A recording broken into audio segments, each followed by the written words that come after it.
Radio Transmondiale a présenté à travers la Bible. À travers la Bible, c'est une série études bibliques que Dr. Gévernon Magui t'a préparé pour aider à comprendre plus bien la vérité qui gagne dans la Bible qui c'est parole mon Dieu. Présentateur Pasteur Storly Michel.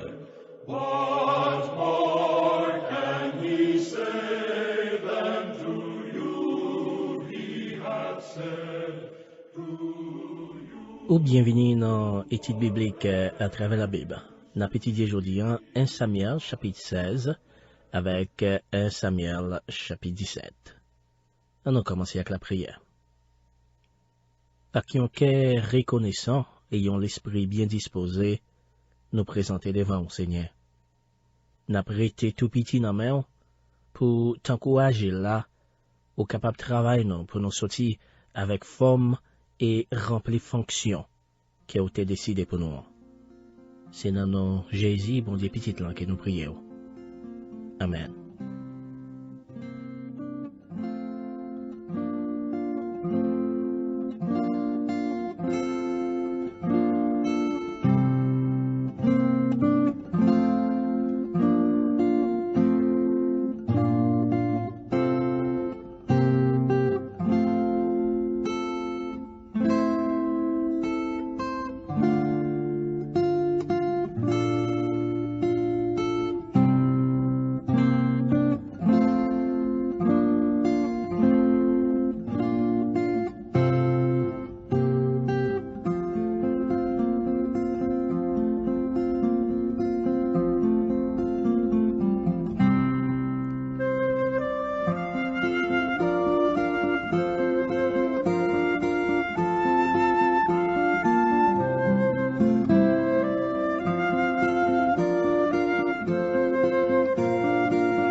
Pour une étude biblique à travers la Bible, passage nous pour journée, c'est chapitre 16 avec chapitre 17 dans les 20 Samuel là. On commence avec 1 Samuel chapitre 16. 1 Samuel chapitre 16. Thème qui gagne dans chapitre 16, c'est bon Dieu voyez Samuel Bethléem, les consacrer David comme roi. Saïl voyait chercher David pour calmer mauvais esprit là. Ça y est, c'est thème que nous joignons dans 1 Samuel chapitre 16. Bon Dieu te bail Saïl un peu l'opportunité pour le repentir, mais Saïl te constamment continué désobéir Seigneur. Petit bon Dieu tout bon va gain pour le passer à travers l'épreuve, et c'est pour ça même nous besoin si pour l'Esprit Saint. Nous lisons dans Hébreux chapitre 12 verset 6, parce que bon Dieu pini moun li remet, c'est moun li reconnaître pour petit les battre. Et ça, c'est méthode bon Dieu à ça même. Les toujours éprouver ou bien tester petit Léo. Apôtre Jacques déclaré dans Jacques chapitre 1 verset 12, bénédiction pour monde qui s'y portait épreuve, la recevoir pour récompense, la vie bon Dieu te promet tout le monde qui remet Léo. Yo te passé ça y en bas épreuve et yo te bal en pile belle opportunité réussie, mais malgré tout, m'si était échoué. Kounia, Seigneur va choisir yon l'autre roi. Il va choisir David. On commence lectino dans chapitre 16 là, avec verset 1er. 1 Samuel chapitre 16 verset 1er. Seigneur dit Samuel comme ça, qu'il est roi suspendre la peine pour Saïl. C'est moi-même qui vais jeter pour le pas roi peuple Israël encore. Plein petit pot bon dans l'huile. leve wale. M'a voye yo la ville Bethléem, kay yon nom yore le Isaïe, parce que moi choisi yon nan petit garçon li yo pour vin roi. Samuel te prend la peine pour Saïl, mais bon Dieu mandel si aide l'on angel, mette garçon sous lui, parce qu'elle déjà choisi yon l'autre roi pour peuple Israël. Différence qui gagne ici, c'est que c'est peuple là, avec Samuel, qui a choisi Saïl, mais c'est bon Dieu lui-même qui choisit David pour roi. Verset 2, verset 3. Samuel dit, qui j'en voulais moi faire bagaille comme ça? Si Saïl vient comme ça, la touyem. Seigneur répond, prends yon gentil gazelle avec, et puis ou dit, moi vin faire yon service offrande bête pour Seigneur. Ou inviter Isaïe dans service là, moi-même, m'a dit ça pour faire. Ou mettez moun m'a dit là, à part pour servir ou devant. Samuel te paie à la caille Isaïe pour Saïl pas touyer, mais c'est Seigneur même qui t'a bagé. Comme ça, Samuel parti, et j'enseignais à te demander là, li aller la caille Isaïe dans la ville Bethléem. Verset 6 et verset 7. Là yo rive, Samuel ouais Eliab, yon petit garçon Isaïe yo. Li dit dans quel, nèg ça qui campait devant l'hôtel là, certain c'est lui-même signé a choisi. Mais, grand maître la dit, pas garder sous belle apparence li, ni sous belle hôtel li, parce que moi mette le sous côté. Moi pas juger valer yon moun jan les hommes fait là. Les hommes gardent sur ça qui paraît devant yo, mais moi-même, moi garder ça qui n'en qu'un moun. Seigneur dit Samuel, c'est pas belle apparence fait pédant qui comptait. L'église ou bien société nous yo juge yon moun sous l'âge, sexe rad, niveau social, éducation et la trier, mais bon Dieu pas juger moun sous bal sa yo. Bon Dieu lui-même, c'est dans qu'est qu'elle regarde. 1 Samuel chapitre 16 verset 10 et verset 11. Comme ça, Isaïe te mène un sceptre dans petit garçon li yo bay Samuel. Et puis Samuel dit Isaïe comme ça, non, s'il n'y a pas choisi yon là dans yo. Là ça, Samuel dit Isaïe encore, c'est tout petit garçon yo ça? Ou pas gen l'autre? Isaïe répond, oui, moi gonti dernier, mais l'almen mouton yo al nan manger. Samuel dit, voyez chercher, parce que nous pas commencer service là, tout autant les pas venir. Bon, non certain même papa David, pas t'a choisi sur l'autre cette fois yo. Premièrement, David était simplement un petit moun. Gen moun qui kwel était ka gen yon 17 ans ronza, et le même possible qu'elle te ka jeune. Deuxièmement, c'est un petit gardon mouton teye, qui fait, pas gen moun sérieux qui t'a choisi David pour roi. Mais c'est lui-même, bon Dieu, qui choisi, et Samuel déclaré, les patachita sous table à manger, tout autant, yo pas mené David Bali. Verset 12. C'est comme ça, Isaïe voyait chercher ti nom là, yo mené el vini. C'était un jeune garçon avec belle tige, chevel te yon ti koule kanel, li te gen belle figi. Seigneur dit Samuel, mêlé. Campé non, vide l'huile sous tête li. Le verset 12 nan dit David te gen cheve kanel là, non quoi ça veut dire il te gen cheve rouge. Et puis devant, na ouais David te gen yon caractère qui te marché avec cheve rouge lian. Li te gen yon caractère violent. Mais malgré il te gen cheve kanel là, David te yon beau petit garçon, bon bagay. Et ça montre que bon Dieu est capable de servir avec beauté non. Gen moun qui prend beauté a comme un mauvais bagay, mais c'est pas vrai. C'est bon Dieu qui crée elle, et Seigneur prend plaisir dans sa qui belle. Verset 13. Samuel prend petit pot ban l'huile là, les videl sous tête David là devant tout frère Léo. Là même l'esprit Seigneur descend sur David. Depuis jour ça, li pas jamais quitté.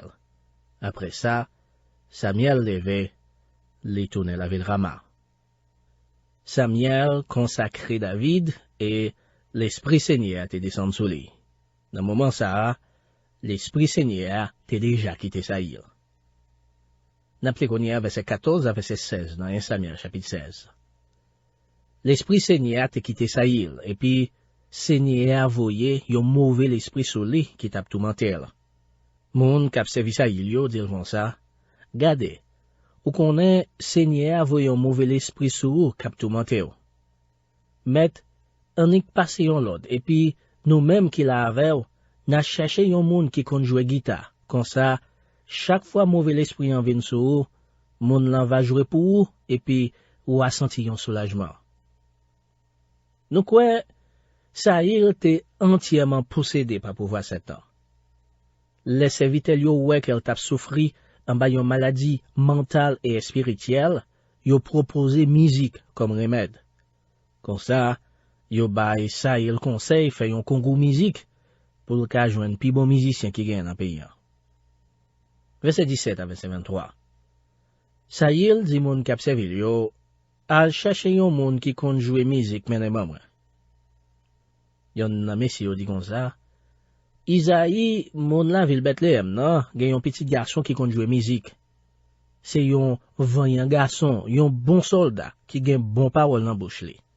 Le fini, li bien campé, Seigneur avec lui. C'est comme ça, Saïl voyait quelques messagers bon côté Isaïe pour dire li, voyez David, petit garçon qui kon occupé mouton yo ban moi. Isaïe prend yon vaisseau plein de vin, yon jeune petit cabrit ak yon bourrique chargé pain. Les bay David pour remettre Saïl, et puis les voyez la jeune roi. C'est comme ça, David a joint Saïl qui prend pour servir. Saïl te vin remettre David en pile. Les prend pour porter zam li yo.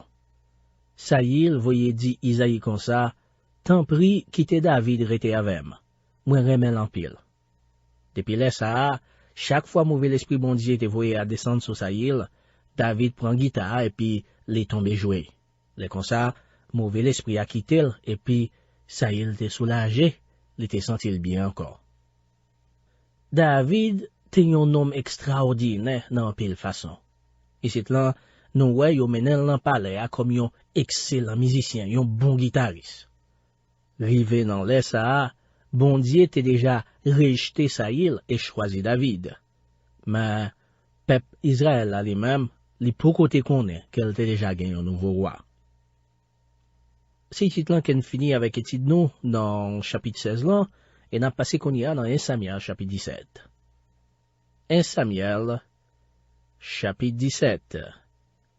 Thème qui gagne dans chapitre ça, c'est peuple Israël là, ak mon Philistio paré pour bataille. Goliath a défié peuple Israël là. David accepté lever défi et le touyer borom non, et Saïl vient intéresser dans David. Ça y est, c'est thème que nous joignent dans 1 Samuel chapitre 17.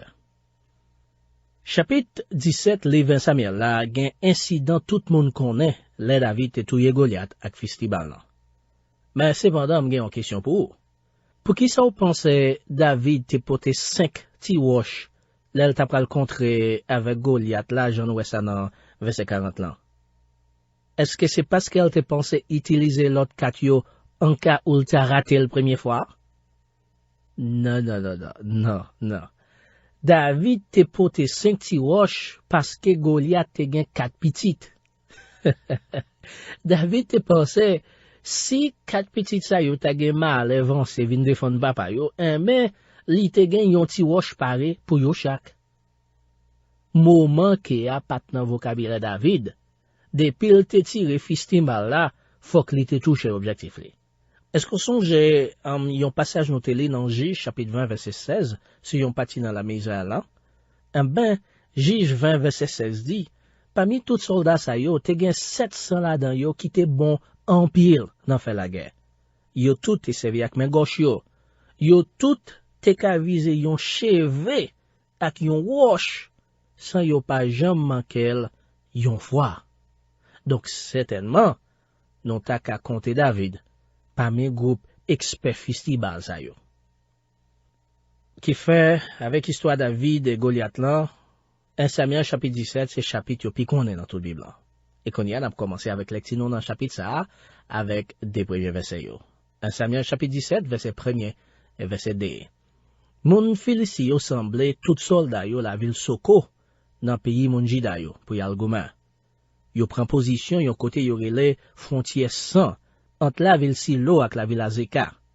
Saïl vini ensemble ak mon Israël yo prend position dans fond bois de chêne là, et puis yo rangé ko yo en face moun Filisti yo pour y al goumen ak yo.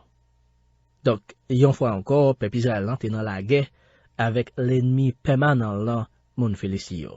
Verset 3. Moun Filisti yo te sou yon timon yon bo, moun peuple Israël yo te sou yon lot timon en face. Fon te nan mi-tan de la yo. De la yo te campé face à face. Yo chaque tap ton pour l'autre la attaquer. Filisti te sou yon mon yon bo, Israël sou yon lot bo, avec Valéa nan mi-tan yo. Nou ta ka di, de la sa yo te nan yon impasse. Verset 4 ak verset 5 la explike nou pou ki sa. Yo di, yon bon homme yore le Goliath, moun lavel gat, sorti nan kamon Filisti yo, li paret devan soldat pep Israël yo. Li mande pou yon la da yo vin fe faskari ak li. Li te gen 9 piye wote. Li te gen yon kas fe nan tet li, ak yon rad fet ak plak fe sou li. Rad la te peze 150 liv pou pipiti. Goliath sa, c'est ton goalkeeper, yon géant garçon, yon bon homme. Mais entre nous, nous t'a dit, moun Filisti yo pas de secou men vrai, parce que yo te lage toute décision bataille là, sous conduit un simple combat individuel entre Goliath avec yon nan mon Israël yo. Verset 6 à verset 8. Li te gen jambier fait en fer nan jambe li, ak yon ti fren fait en acier pendant sous épaule li. Bois gros fren qui te nan men là, te même grosse ak yon gros manche pilon. Prent fren lan te fait en fer, li te pese 20 livres comme ça. Te gen yon soldat qui t'a marché devant avec plaque protège li a. Goliath campé et puis li rele moun peuple Israël yo. Li di yo comme ça, c'est goumen nou vin goumen. Pour qui ça ato? Moi-même c'est moun Filisti moye. Nous-même c'est esclave Saïl nou ye. Choisi yon nom nan mi-tan nou pou vin kari avem. Chaque jour, bon Dieu mette, 2 fois par jour, Goliath vin longe doit li nan figi moun peuple Israël yo, et la mette yo en défi, pou yo jwenn yon nan yo, pou vin kari avel. Et puis il continue dans verset 9 à verset 11 pour dire, s'il rive bat mwen pou l'touyem, moun Filisti yo va vin esclave moun Israël yo. Mais si c'est moi qui bat li, si m'touyel, c'est nous-mêmes, mon Israël yo, k'ap vin esclave, mon Filisti yo, pour servi yo. Li di yo encore, jodi ya, moi mette tout mon Israël yo en défi. M'pini nou jwen yon nom qui pou vin kari avem. Le Saïl, ak tout soldat mon Israël yo tande sa soldat Filisti a te di yo, yo vin pe en pile, yo pran tremble. Qui fait, pas gen personne dans la Israël, hein, qui te gen courage sorti al bataille, ak Filistin sa yore le Goliath la. On continue li konye dans verset 12 à verset 22 dans 1 Samuel chapitre 17. David, te petit garçon, yon homme famille frata yo, qui te rete la ville Bethléem, dans pays Jida. Nom l'enterrele Isaïe. Li te gen 8 petits garçons. Sous rein ou Saïl, li te déjà fin grand monde. 3 premiers petits garçons yo te parti al dans la guerre ensemble avec Saïl. Pi grand te rele Eliab. Deuxième nan te rele Abinadab. Troisième nan te rele Shama. David te dernier petit d'Isaïe. 3 pi grand yo te parti ensemble avec Saïl. Temps en temps, David te kon sorti la kay Saïl, descend la ville Bethléem pour la l'occuper mouton papa yo. Chaque matin, chaque asoué, pendant 40 jours, Goliath te vin camper devant soldat pep Israël yo pour mande yo bataille. Yon jour, Isaïe dit David comme ça, prend yon mami grain grillé ak 10 pesa yo, kouri pote yo bay frère yo nan kan. Prend 10 fromage sa yo, pote yo bay commandant. Ou a prend nouvel frère yo qui jan yo ye, et puis ou a fait yo ba yon bagay pour me certain ou yo en santé. Ou a Saïl, frère yo ensemble avec tout l'autre monsieur Israël yo dans fond bras chen lan, ap goumen ak mon Filisti yo. Dans le même matin, David levait bien bonnet, li kite yon gado pour veiller mouton yo pou li prend manger et puis li pati. Jean Isaïe te dit là. les rive nan kan, moun peuple Israël yo te fek sorti pour y al proposition bataille. Yo tap rele pour chauffer soldat yo. La même moun Filisti yo ak la même moun Israël yo vin camper yon en face l'autre pour bataille là. David qui te mangé li te pote ya, nan men nom qui te responsable provision yo, li kouri côté bataille là tap pral mare ya, la joine frère li yo. Li mande yo nouvel yo. Ça vle di nou ka wè David pat yon soldat, ni yo pat invitel. Li seulement te vin nan kan pour te pote manger et pran nouvel frère yo qui yo même tap servi dans la messaï là. Verset 23, verset 27, toujours en Samuel chapitre 17. Li tap pale ak yo konsa le Goliath, gros soldat Filistia, moun la vil gat la, soti nan kan moun Filistio, li vin kampe devant soldat peuple Israël yo pou mande yo bataille, jan te kon fè l'anvan. David tende sa Goliath tap di. Le moun peuple Israël yo wè Goliath paret, yo pran gouri telman yo te pe. Yon tap di lot, gade nom lan non, tende jan lap mette nou en défi. Si yon moun rive bat nom sa, ou a fait moun sa riche, lap marié lak petite fille, le fini, lap bay tout famille yo doa, pou yo pa jam besoin payer anken taxe dans pays Israël. David mande moun ki te kampe bo kote yo, ki sa y a bay moun ki va touye soldat Filisti sa? Moun ki va wete peuple Israël la nan gros ronde sa? Et puis tout, qui sa soldat Filisti sa, qui pa moun kap servi Seigneur a ye même, pour le mette la, mais bon Dieu vivant, défi vin goumen avec la. Messieurs yo dil tout ça y a fait, pour moun qui va touye Goliath la. Donc, ou ka wè, David te troublé, parce que pas de aucun moun même, dans la main Israël, hein, qui te accepté lever défi Goliath la. Verset 28 à verset 30. Eliab, pi grand nan frère David yo, te tende la pale ak mesye yo, li fache sou li dil kon sa wap fe la, ki moun kap okipe mouton yo pou nan désert? M'konnen jon la foura, ou toujou sou plan, se batay la ou vin gade. David reponne, ki sa m fe, mes amis? Yon sem ti kesyon m'a mande moun yo la, oui? Le vire bo yon lot moun, le mande le même question. Chaque fois, moun yo fait le même réponse là. Frère David yo tap cherché faire le tour dans la caille, mais David pas même occupé au même, et il continue poser moun yo question. Nous continuons lire dans 1 Samuel chapitre 17, c'est une belle histoire, n'appelez qu'on y a verset 31 à verset 39. Quelques moun qui t'étendait ça David tap dit, al rapporter ça by Saïl qui voyait chercher. David dit Saïl, mon roi, personne pas doit quitter soldat Filisti ça ap craponner au comme ça. Moi pral goumen avec. Saïl dit David comme ça. Non, ou pas qu'à goumen ak soldat Filisti ça. Ou trop petit. Nek ça, c'est un soldat k'ap goumen depuis le jeune garçon. David dit Saïl, mon roi, c'est moi-même k'ap occupé mouton papa mio. N'importe le yon lion ou sinon yon lousse vin pran yon nan mouton yo, moi couri derrière, m'attaquel, moi wete mouton en bas grefflé.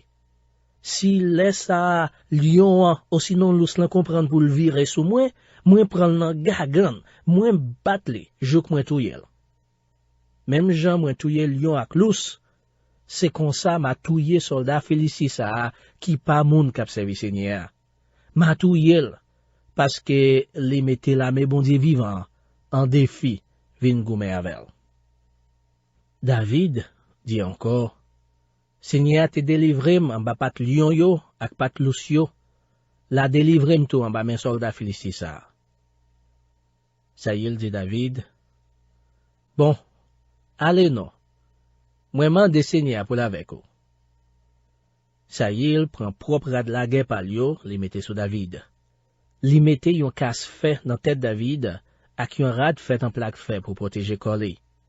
David passe n'épée Saïl là nan ren en haut rad la guerre.